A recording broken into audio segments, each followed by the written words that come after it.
Paper was like gold in medieval times.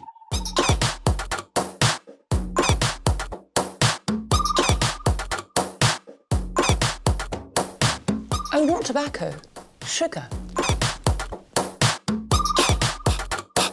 That everything we thought we knew about the world might turn out to be completely wrong.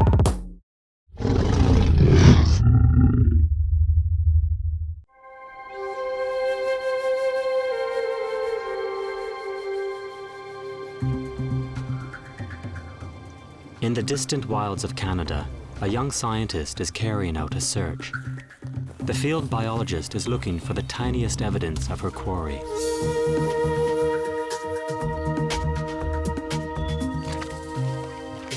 Droppings, tracks,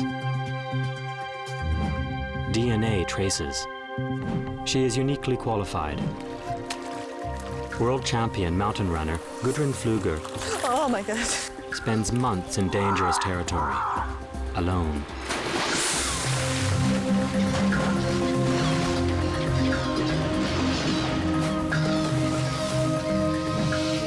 Gudrun is unraveling secrets of one of the continent's most elusive animals. In the quest for the coast wolf, she will get as close as she can.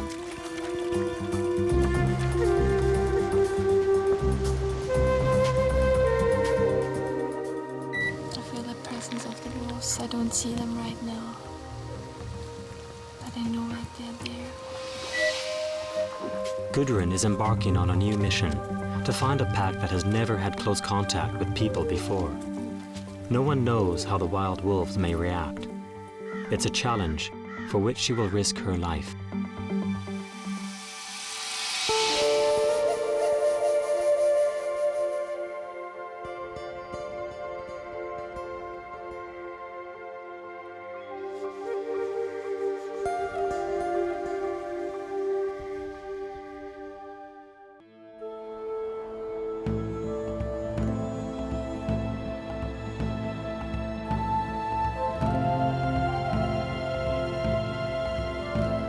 The country that Austrian-born Gudrun now calls home is one of the largest and least populated.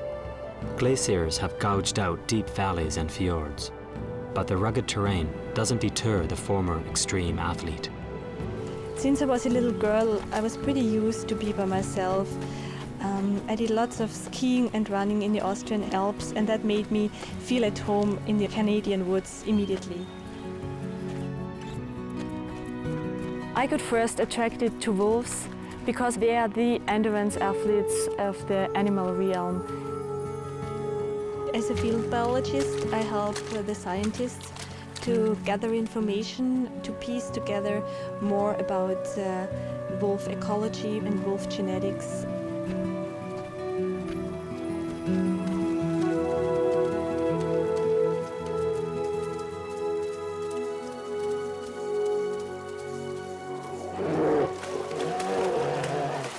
Wolves are predators, and once they roamed wildly across Europe and North America. For millennia, they have been persecuted by mankind. But it is the rare coast wolves that are the focus of Gudrun's present investigation. Those wolves along the Pacific Ocean, they hardly saw people, they have hardly bad experience with people. So I hope I can observe them, bring their behavior home to people so that they can get rid of their misconceptions about wolves. The temperate rainforest is as rich in wildlife as the Amazon. But spotting wolves will not be easy. And to help her in her search, Gudrun has arranged to meet an old friend at the King Pacific Fishing Lodge. 3 years ago, she spent months along this coast, searching for wolves with local biologist Ian McAllister.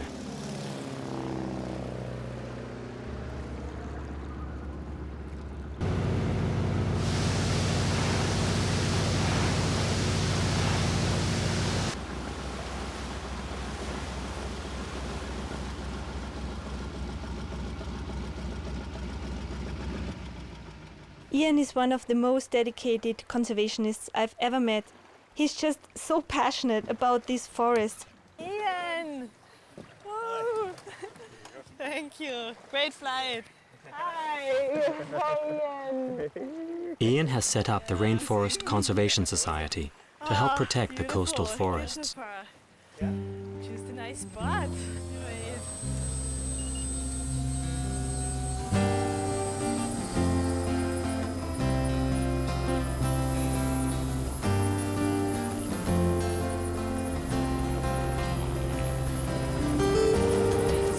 Ian aims to show Gudrun some of the problems now affecting the wolves' habitat. The ancient trees of the Great Bear Rainforest of British Columbia are under increasing pressure from commercial logging. Some of those trees are 250 to 300 feet tall. The tallest trees in the temperate rainforest. And some of these cedar trees down here, they can be over 1,000 years old. Less than 10% of this whole Great Bear Rainforest area is currently protected. So everything that we're flying over is scheduled for logging at some time in the future. Clear-cutting the trees removes shelter and food for the deer the wolves prey on. You can see they're leaving little clumps of trees right in the middle, but those trees will just blow down. Loose soil can choke the salmon streams now, and clear-cutting has other ill effects. We've taken out so many trees that the sun heats up the land much quicker, so the water's much warmer. It really affects the salmon, because the salmon need cool water and clear water in order to spawn. That's one of the negative impacts of large-scale clear-cutting.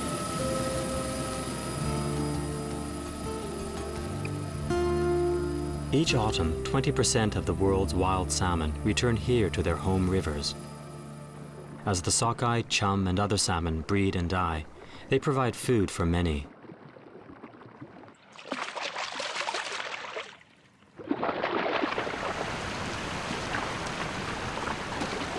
Autumn is the time of year when bears, wolves, and other creatures can fatten themselves up on a rich fish diet.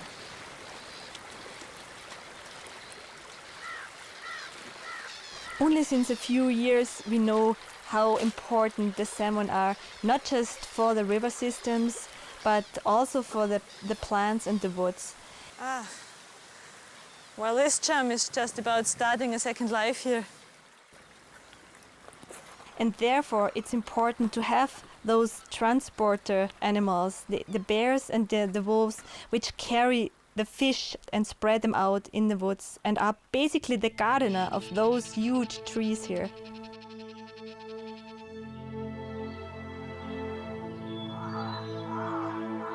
I bet this tree was already a very impressive creature before the first white man landed on the coast.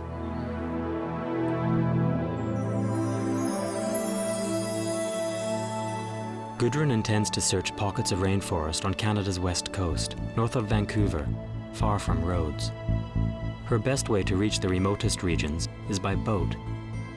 Then she can enter the fjords and follow the salmon rivers inland on foot. Gudrun needs the right craft and a good skipper. My friend Jean-Marc is an expert sailor and knows this coast like the back of his hand. And there is not a single channel which is too small for his boat. No limits for Jean-Marc. She'll keep a video diary. A sailboat is, for me, just a maze of ropes and knots. Not for this guy. He knows what he's doing. Totally on a film. It's all documented. Gudrun's experience tells her the best way to find wolves is to travel a straight line, east to west. The nearer the yacht comes to the open Pacific Ocean, the more they may be at the mercy of autumn gales. East to west transect, I would suggest starting right here.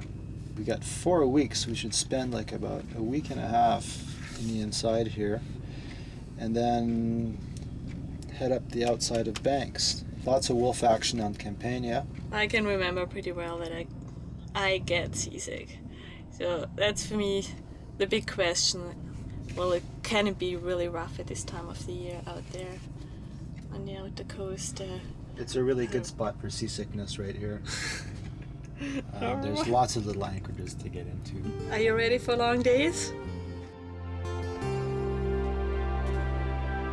The jagged coast of British Columbia stretches more than 25,000 kilometers.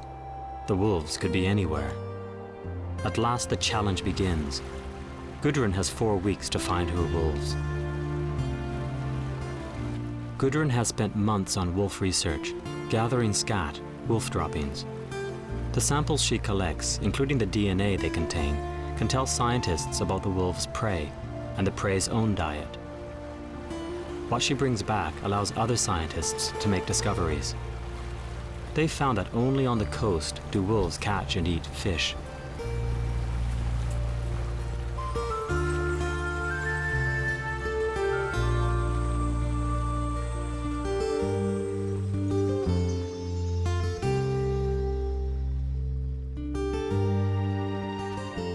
The fast-moving packs range over hundreds of square kilometers. Experience has given Gudrun an almost uncanny awareness of their presence. Over the course of the years, being in wild places, I developed a certain fine-tuning of my senses. But I think there's also a certain spirituality which helps me to sense if wolves are present or in the area.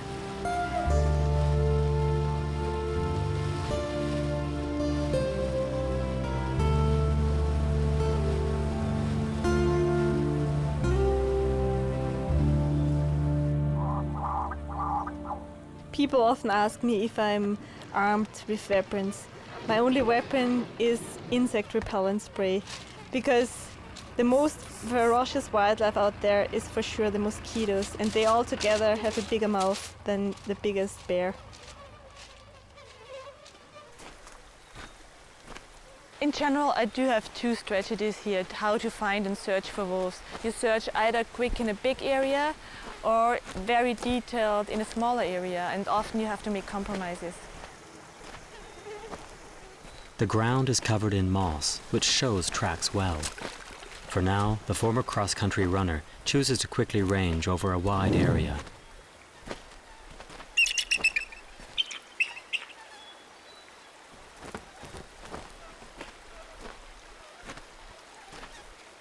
Gudrun's first pass reveals nothing. So the next day, day 4, she searches a new estuary. Up to 5 meters of rain a year can fall here. But this year, the rains are late. The rivers are too low for the salmon to enter. When they do, their predators, bears and wolves, will emerge from the forests. Gudrun will have to take extra care. I'm often by myself in the bush, but I'm absolutely convinced that slipping from a rock is much more likely than being attacked by a bear. So far, actually, I've never been scared by wolves. And being by myself in the bush, it shows me my own limitations, and it teaches me to be happy with my own company.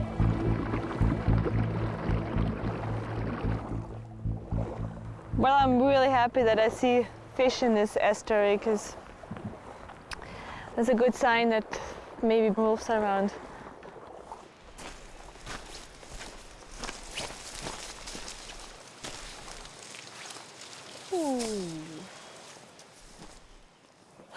First grizzly bear signs I see on the coast. You see how big this grizzly bear is. That's its front paw and its hind pad. 5 toes, so it's very easy to distinguish from a wolf. So it's bushy. It's very remote here. I better now really be careful.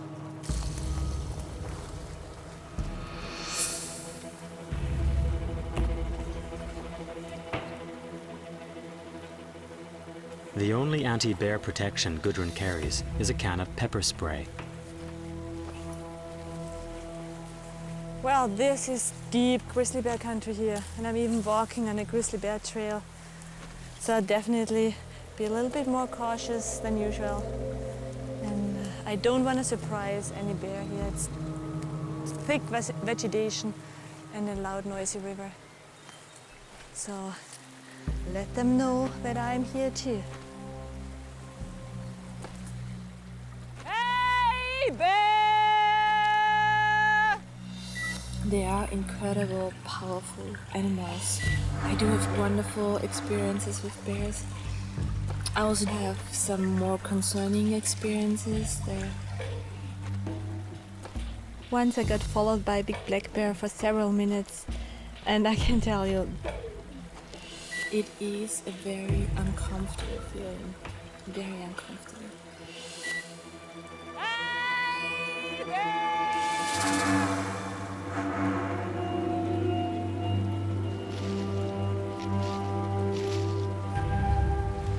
I feel very thankful and very privileged to share a piece of land with those powerful creatures, because they make me being so much more aware what's going on around me. I guess chances are really good that if there's a bear and if it sees me, it is so much more scared about me. And I guess we both try to avoid each other. Sleeping alone in the middle of nowhere doesn't worry Gudrun at all. night is a great time to sit back and just listen to the woods talk. If there's any wolves around, they should call out now, because this is the time that they might start gathering for a hunt, and they might call each other.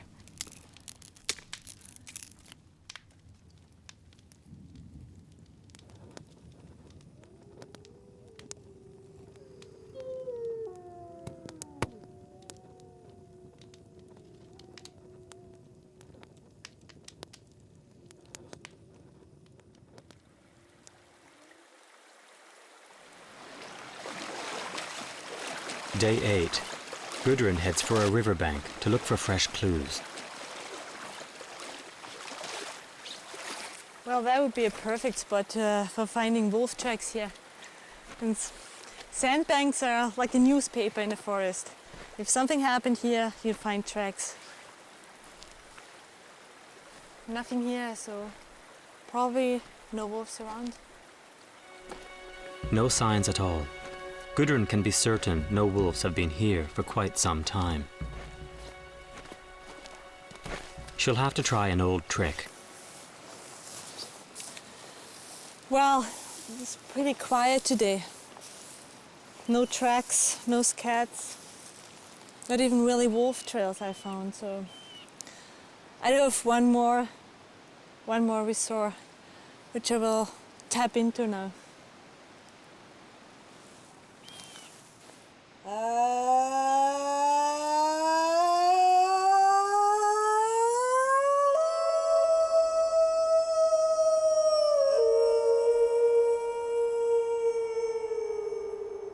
A wolf howl can travel 8 kilometers. Today, there's no response.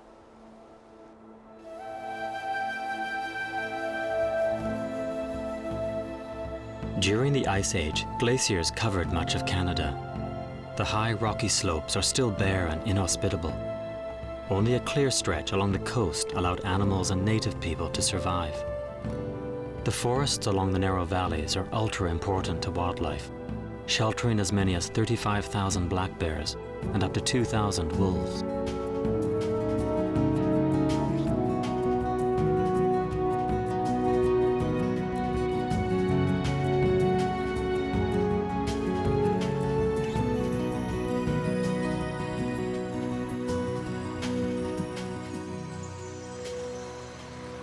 Back on board, Gudrun reviews recent research footage of the wolves.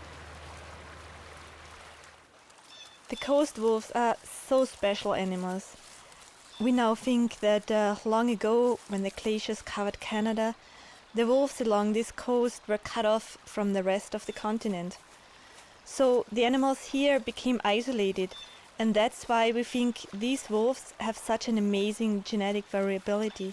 Living along the coast meant these wolves had a wide range of foods to choose from. So they not only catch deer, but they learned how to make use of the rich resources the sea offers them. They gnaw on barnacles and mussels, and they even started to catch fish.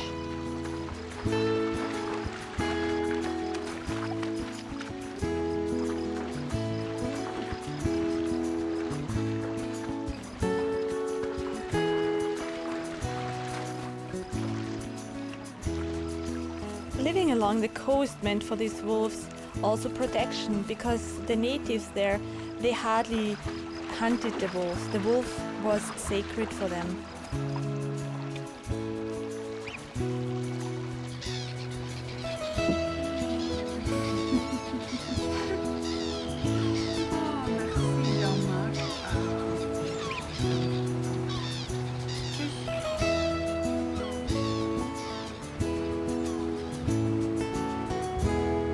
To help Gudrun plan her next trip ashore, Jean-Marc calls up an expert on local rivers.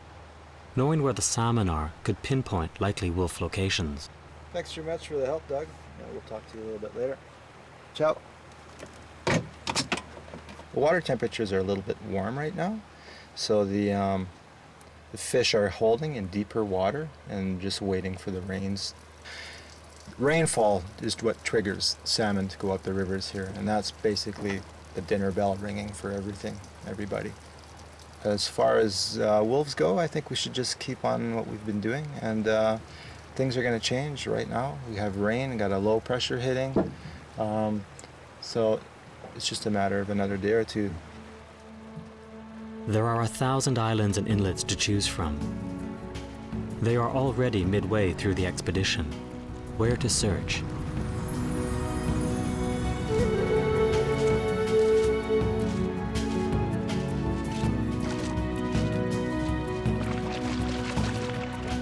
It's day 14. Still no clues. I know, I feel a little bit... I'm sad, I'm disappointed, but I feel impatient suddenly. I really would like to find wolves very soon. Gudrun's luck is about to change. Headless salmon. That's great, because this is a sure sign of wolves. Because wolves, unlike bears, eat only the head of the salmon. We don't really know yet why. It's maybe the rich fat acids in the brain, or it's just abundance, or perhaps it's parasites which wolves try to avoid in the rest of the fish body. Just by looking at the color of the gills, it tells me that the wolves must have been here last night. There's no time to lose. The wolves may return. Gudrun has another weapon in her armory. A remote camera.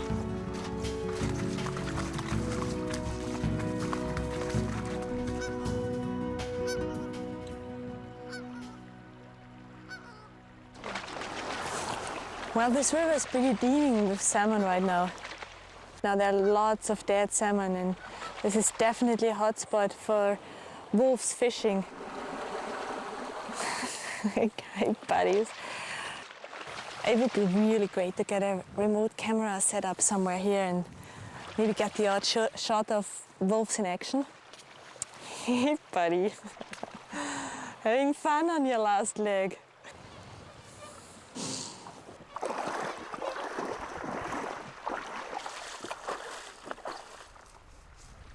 Gudrun will position the camera wherever she finds signs of wolves. The remote camera is completely rainproof. She can leave it for days. It'll record any activity in front of it. I'm activated so that I see by myself and I pass through where I hope it will catch my target area, that it picks me up with this red light. So. Gudrun checks the camera is working okay. It emits infrared, invisible to our eyes. If any living thing breaks the beam, even at night, the lens should capture its image. I wonder what a wolf would think right now if he could see me. But now I guess I have to get out. Tide is coming. Gudrun is leaving it a bit late.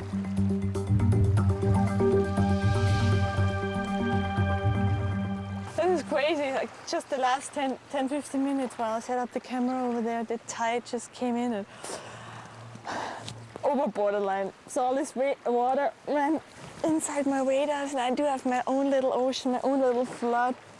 I'll probably go with plan B. Call Mark, he should pick me up on this side of the river. Chills up, Jan? Chills up. Hey, being on the wrong side of the river is the story of my life.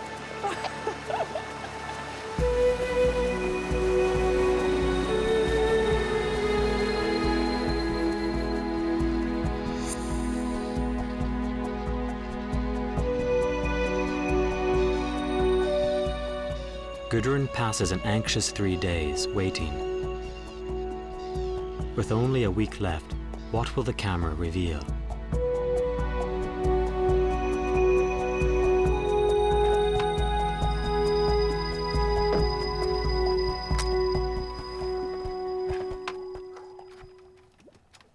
That's the images we just The camera has captured 24 images.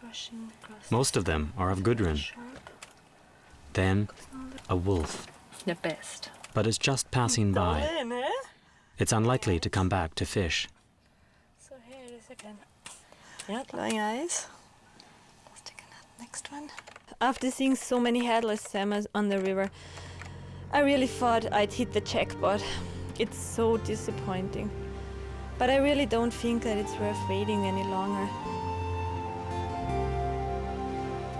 Gudrun can't afford to invest any more time here. They head out away from the Canadian mainland into new territory.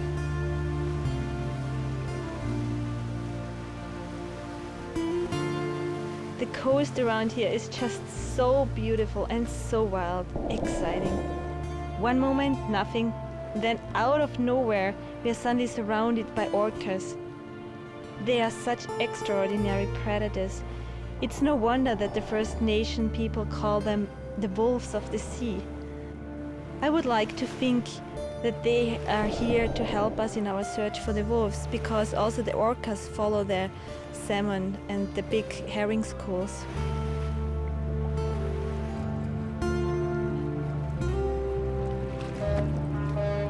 Gudrun's journey west takes her to a remote village of the First Nations people, the Native Canadians.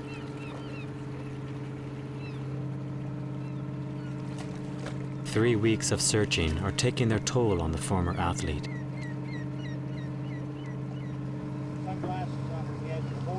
But a fisherman's tale soon captures her interest. In towards inlet there, just in the entrance, and they were howling one morning there, just incessantly for 40 minutes. I couldn't believe it. I never heard them howl that long. Yeah, that is very long. Yeah. Howling is music to Gudrun's ears, a positive identification. And at the end of the day, she has another reason to be pleased. I'm doubly excited today. Not only there is good news about wolves in the area, but I'm going to team up with my friend Marvin, and he has spent most of his life walking in the woods, so it's a privilege to follow him. Marvin Robinson is an expert wildlife guide from the Gitgat First Nation and knows when to keep silent.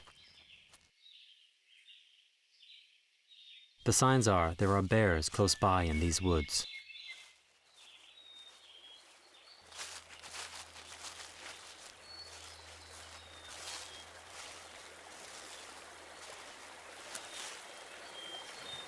The salmon are running.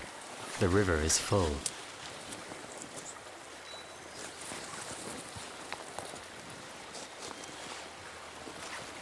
Stay right there, wait a minute. Marvin thinks it's worth waiting to see what will come. With luck, a wolf.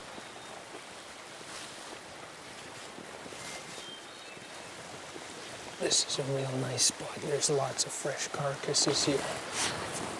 Incredible. It's a real lively area here. Lots of fishing. Beautiful out there.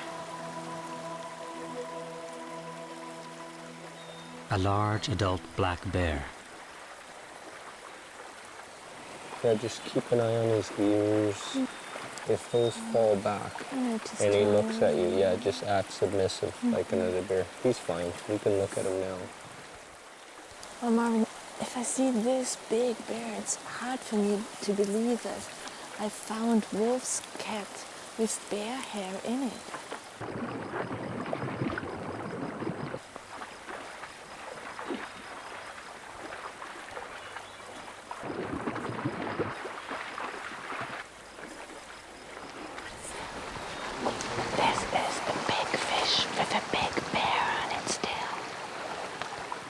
It's already close to midnight and another long day comes to an end. Today it happened, a big black bear came out for the bush onto this creek full of salmon right in front of me and started fishing, and up to 5 meters it came, and it never ever lifted its head or hesitated or tried to check me out. Nothing. I was disappointed to completely not be present in his life. Absolutely focused on his fishing, a big black bear. There was not a single moment where I ever had any doubts that this bear would not be gentle and tolerating me. It was fantastic. Gudrun's laid-back tactic paid off. With only 5 days left, she tries another approach. Sometimes I simply love to follow the shoreline because you have good chances to see wildlife. First up, sea lions. It's low tide. Gudrun knows this is the best time to see wolves on the shoreline.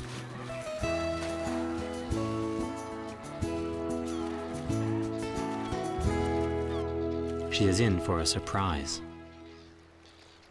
A spirit bear. This is the only place in the world where she could observe a white or spirit bear. They are really black bears, both of whose parents have a recessive gene. Native teachings say the Creator made 1 in 10 bears here white, as a reminder of the snow and ice of the past. It's the first time that I see a real white bear, and I can remember the First Nations stories are full of meanings when the white bear shows up, so I hope that it also gives me good luck for the time ahead.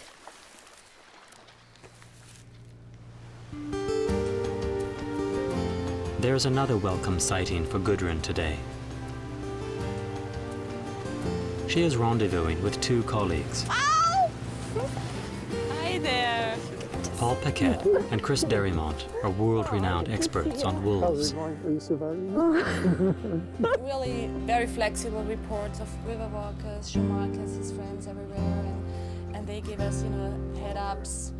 Although Gudrun has not yet seen a wolf on this trip, the remote camera has had more success. Now it's her first chance to share the results with her colleagues. Those cameras shoot 1 or 2 images a second, so you make this little goofy. It worked perfect in the rain. It's and all this other information here, Chris. And then you see temperature when it happened. That's incredible. Then I'm gonna make this little animation so it starts moving. Yeah, okay. Yeah, it's like it just runs it. Yeah. Wow. They get shot before they get old. So here we are on the coast with an older wolf. And this fantastic! Right in front That of is the camera. great. Caught on tape, eh? Yeah. No kidding. He's showing off, eh? He's like, honey, let's But Chris and Paul have some images to show Gudrun. Wolves have been seen swimming between land, 12 kilometers apart. They may cross open water in search of food. Amazingly, coast wolves may even live on islands as far out as 50 kilometers from the mainland. So what was our original guy? That's him? I think. It's the white face.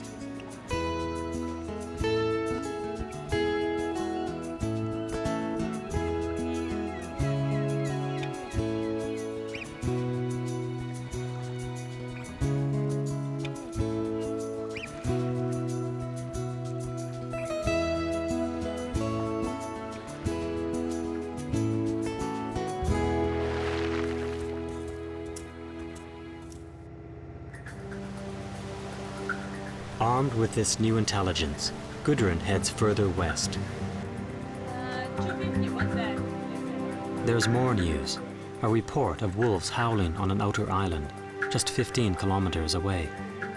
Only 3 days remain. There's no time to lose.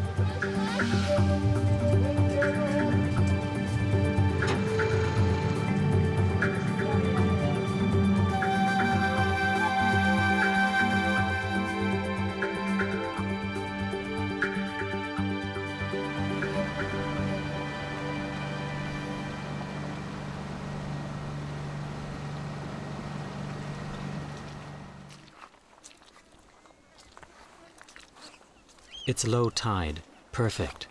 The sand is exposed. Gudrun can easily find tracks. Pretty fresh wolf track. It's maybe even from this morning. And fishy droppings. It's crazy. You wouldn't know that this is wolf's cat. If it would feed on salmon. Very nice tracks, very nice. For sure more than one. Like a detective, Gudrun scours the land, looking for further traces of her quarry. There's no point trying to hide.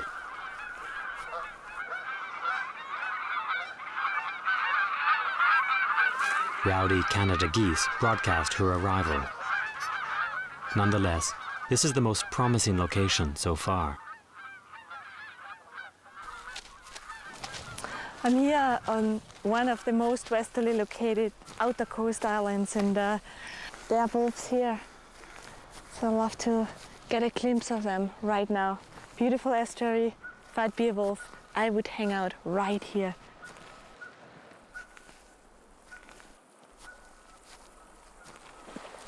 Just following a nicely worn wolf path, and that tells me that it was not just a nice coincidence to hear a wolf yesterday right when we came in, but they spent some time here. Oh, and a deer bone. Can't be all too old. Nicely cracked by the powerful jaw of a wolf. Do that to get the marrow out. Really nice fatty treat for every wolf. With so many positive signs, Gudrun decides to hide and wait. Out here, waiting's never boring for me, because nature always has a certain kind of entertainment.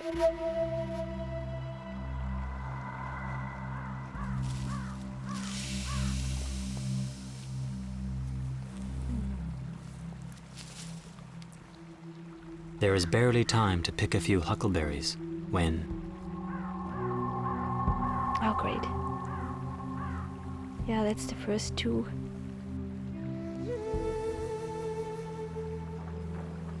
Light, yeah, it's a female. Dark is a male, I guess, yeah. Yeah.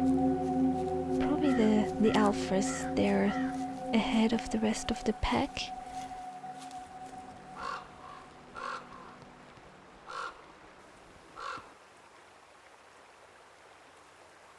There's several smaller looking, juvenile looking wolves. They look the same, it's probably all from the same litter from last year. And the two alphas, they really had their tail high up. They're very slim.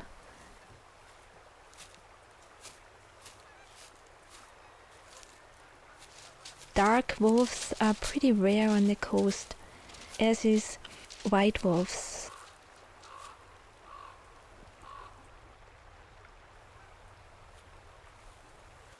So the typical coastal wolves looks like the juveniles of this pack. This typical reddish tinge.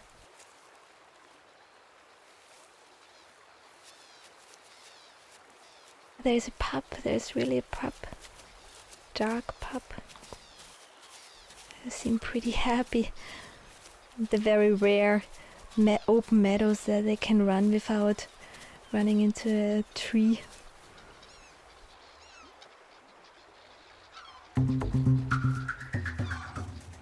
Suddenly, the alpha pair discovers a scent trail that excites them on the far side of the meadow.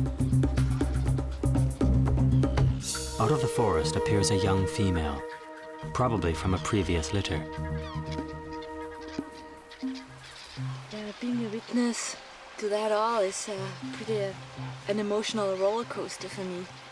Here I see the parents playing really gentle with their offspring, and a few minutes later they go really serious after the offspring of last year and push it out of the pack.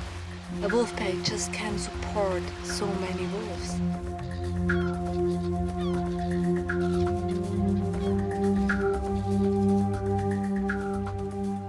Unable to keep up on the chase, the lone black pup is left behind.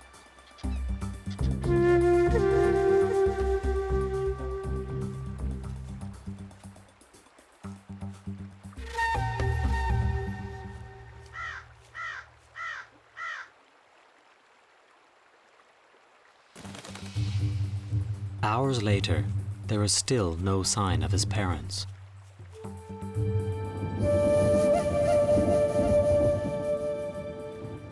Well, it's about 10 o'clock in the evening, and I'm not in my bed tonight. Just camping out here in the open. I totally count on one major motivation wolves do have, and that's curiosity. They are incredible curious animals who investigate everything. So I hope curiosity wins over fear and will come and check me out.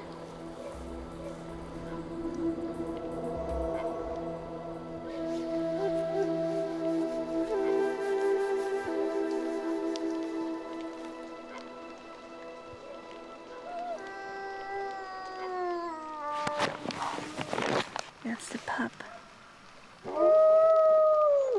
Sounds like it's desperate. Calling, looking for the rest of the pack.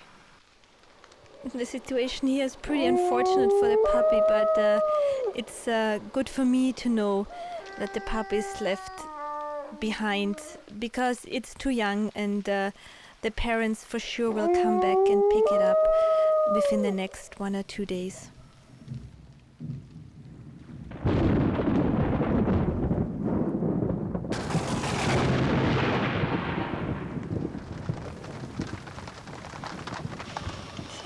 Just woke up a few minutes ago on my night here on the Wolf Meadow. It was raining really hard, so I'm lying here in a kind of wet, beady sack, sleeping bag, paddle, and I'm very chilly. Very chilly. And there was some lightning during the night. Actually, that really scared me. I'm really scared of thunderstorms. So during the night and high tide, I heard lots of fish coming up the river, and so close that I thought they're gonna swim through my sleeping bag. So that was the other thing, being a little bit worried that I built up my camp too close to the river.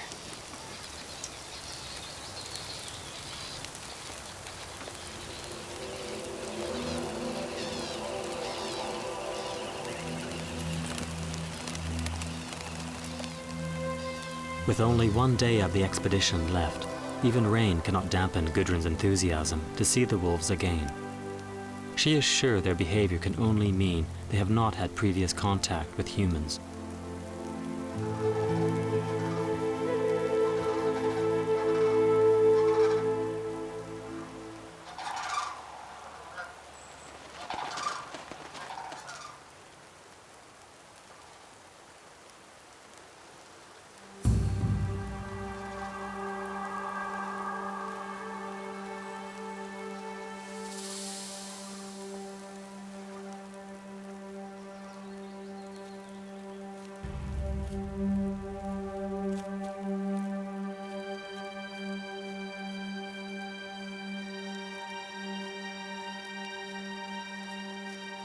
Gudrun lies down, hoping not to scare the wolves away.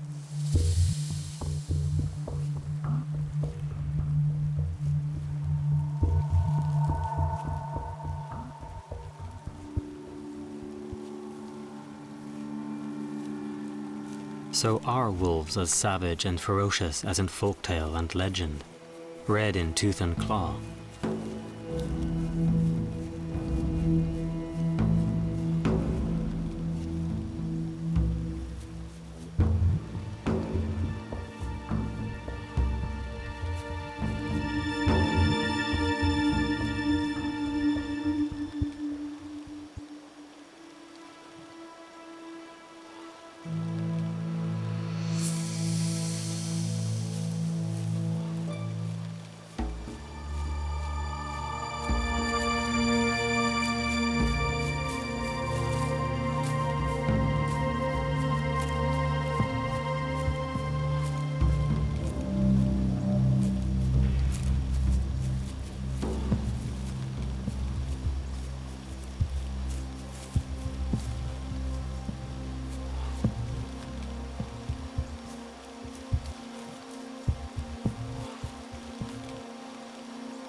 crazy.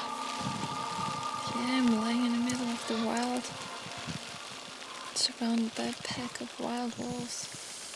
Maybe never ever seen a human before. And I haven't experienced those wolves. Everything can happen. We don't have a history with each other.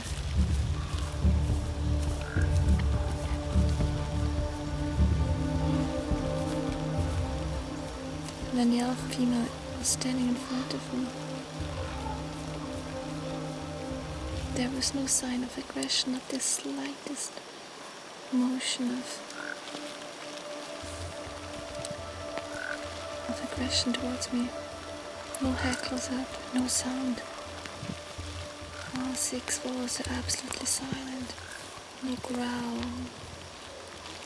All I heard was a deep, pretty fast panting of the alpha female. She was obviously the one who was the real scared one. Makes me pretty humble.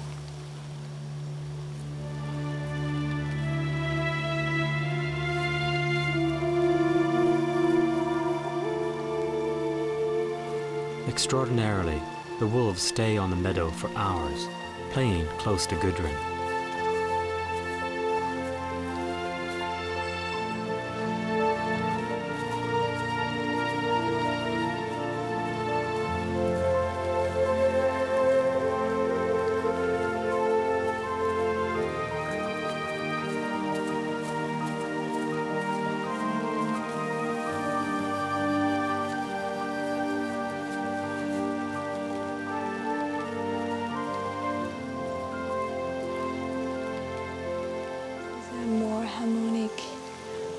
To spend one's evening and sitting in the middle of a huge wild land in a very remote estuary and watching a 6-head pack of wild wolves playing.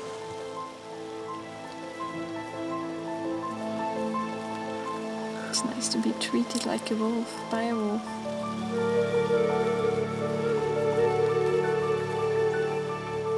Even the alpha pair appears relaxed. Gudrun is no threat to them or their young.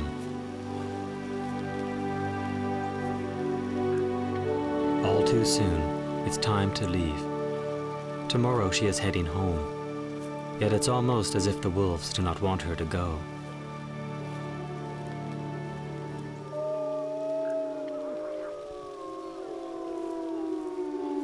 That's for sure the most beautiful music of nature.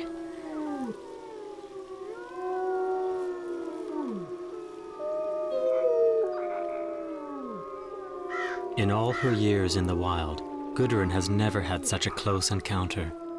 She feels very grateful. It's something she will think about again and again in weeks to come.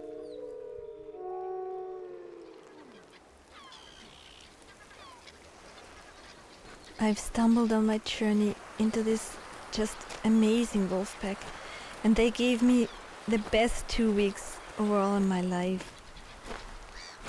They trusted me. I felt so fortunate, and I want to share it with everyone. Gudrun's journey through the islands of British Columbia provides science with a new insight into wolves.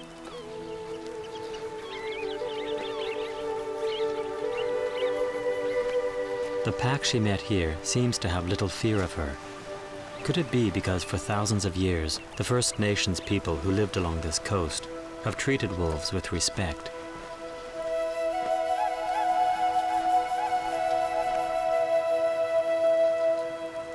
Weeks later, the pack's behavior took on an added significance for Gudrun. My encounter with those wolves was already so emotional and so intimate in the moment when it happened.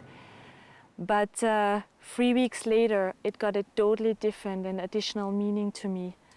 When I came home from the coast and I got diagnosed with a bad brain tumor.